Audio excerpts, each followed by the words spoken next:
Salam qardaş. Salam, Nə tərsən, nə var, nə yox? Yaxşısanmı? Bax, dəyərli izləyicilər. Hə. 500 heyvan. Xahiş edirəm kanala abunə olun, like verin. Bax, buyurun bax.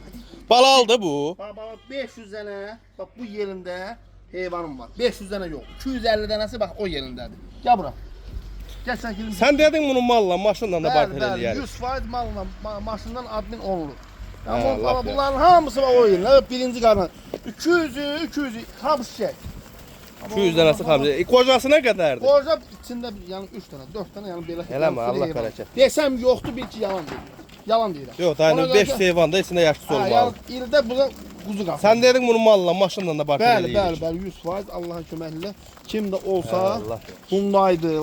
O yaşlılar bunlardı qardaş, yoxsa? Yox qardaş, and olsun Allah bax kürəyin indi vur. Bax dovşan dişdi bax. Diş salıb. Uşaq ki dişini dəyişir, bax elədir. Bax. Da sırf 200 dənəsi bu dişdədir, 200 dənəsi. 200 dənəsi belə birinci, Bəli. ikinci qardaş, bilərəm. 200 dənə. Allah bərəkət versin. Qəşəng. Görsən nə bunlar, bax təmiz saf qandır, bax. Qəşəng. Bax, bunlara bax. Bax bunun özü də toğludur, bax.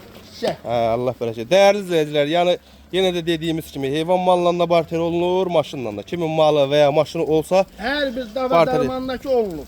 hə, Yuyulub da. yəni heyvan kom şəkildə də satılır, hissə-hissədə. Bəli.